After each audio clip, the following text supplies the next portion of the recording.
Olá pessoal, sejam muito bem-vindos, lição de sexta-feira, já chegamos aí na preparação do sábado, espero que você esteja se preparando aí com relação ao teu trabalho, teus horários, a roupa, a comida, a casa, as atividades amanhã na igreja, que você realmente possa entrar e começar esse sábado na presença do Senhor, organizando tudo para que seja um sábado deleitoso, ok? Eu gostaria também de convidar você a contar as bênçãos, se você recebeu alguma bênção essa semana, alguma notícia boa, porque a gente tem recebido muitos pedidos de oração e a gente está aqui para isso. Nós temos nossos guerreiros de oração que oram por você. Mas se você receber uma bênção, não deixe de compartilhar também, para animar os demais que possam ver e testemunhar de que outras pessoas estão recebendo bênçãos e eles também podem receber, eu também posso receber. Então, compartilhe as bênçãos do Senhor, diga de onde você está assistindo e quem sabe em que igreja você vai amanhã. Eu gostaria de saber se você participa de alguma coisa, se você vai estar envolvido em algum projeto de evangelismo, algum projeto com jovens. Não sei, que você possa nos animar contando o que está acontecendo aí na tua cidade, na tua igreja. Somos uma família e queremos muito que o Senhor volte logo e para isso temos que cumprir a missão, a obra.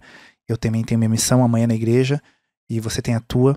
E se por acaso você está desanimado com a igreja, está um pouco chateado, revoltado, pensa bem.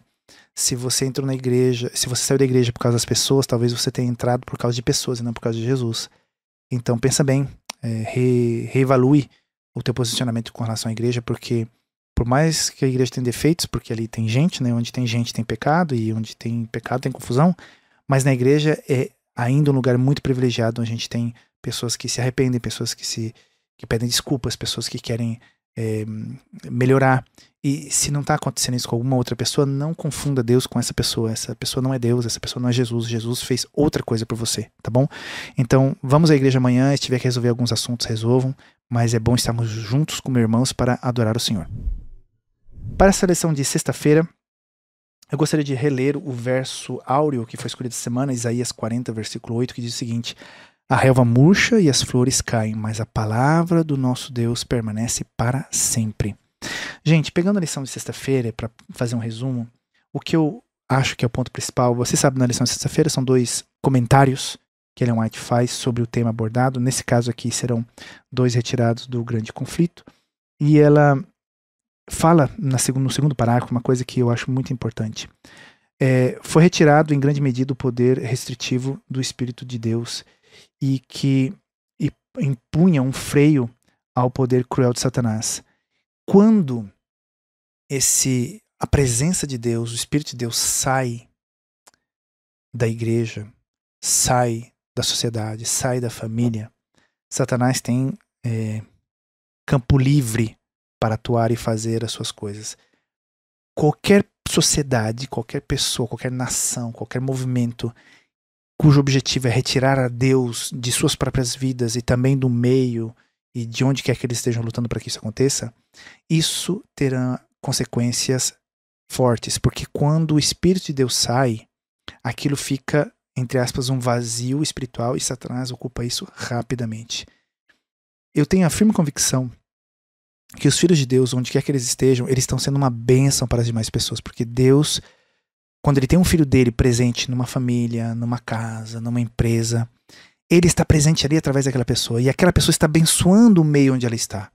Agora, quando você quer retirar completamente a noção de Deus, a fé, os princípios bíblicos, a presença da palavra de Deus de algum lugar, e as pessoas que creem nesse Deus, para limpar Deus da história, o que virá depois será caos. Caos. A Revolução Francesa, por mais que eles tiveram razão, porque estavam sendo realmente oprimidos pela igreja, pelo Estado, e se revoltaram porque já não aguentavam mais, foi a extrema opressão, eu posso entender isso, mas depois esse desejo de jogar a água, tem um ditado em francês que fala, né, jogar a água do bebê com o bebê dentro. Então eles estavam jogando tudo fora, também teve consequências graves. Então se você da tua vida, em algum momento quis expulsar a Deus, você deve ter percebido, né, que não valeu a pena, porque quando você está sem Deus, o bicho pega, a porca torce o rabo, não é? Porque sem Deus você fica sem bússola, você fica sem um amparo, um apoio. E muita gente, né, mais estudada, mais assim, pensa que a fé cristã é uma fraqueza de alguns seres humanos, eles necessitam de uma bengala. Eu sinto a fé em Deus como a essência mesmo, aquilo que te dá o senso de missão, o senso de existência. Quem não tem medo da morte? Quem não tem medo do fim da existência? Mas quando você sabe, você crê, você entende que não é o fim, é apenas o começo da verdadeira vida, nossa, você tem uma outra forma de abordar o fim da vida, por exemplo, né? Os anos vão passando e a gente percebe que cada dia a gente vai ficando mais velho, então, e no final a gente não vai ver 1000 anos, vai chegar um momento que mesmo com um corpo sadio, mesmo você tendo bons hábitos, chega um momento que a máquina para de funcionar. O que vai acontecer depois? Quando você não tem Deus, quando você não tem fé, quando você tirou ele da tua vida, da sociedade, a gente sente as consequências de viver sozinho, de viver sem essa fé. E é só quando a gente experimenta que nós podemos entender o que eu estou falando. Se você por acaso está me ouvindo agora e nunca deu espaço para Deus na tua vida, você está pensando que eu sou meio louco, que isso aí não tem nada a ver. Mas eu te convido a experimentar. Quando você sente o poder de Deus te tocando, te livrando do sentimento de culpa, dos teus erros, porque quando você não tem a quem pedir perdão e tal, aquilo fica, você se sente super culpado, aquilo fica marcado no teu coração. E quando você sofre injustiças, então pior ainda, porque você se revolta contra Deus também, se revolta contra a pessoa que fez isso pra você, mas não tem solução. Quanto que Deus não dá essa capacidade de fazer a resiliência.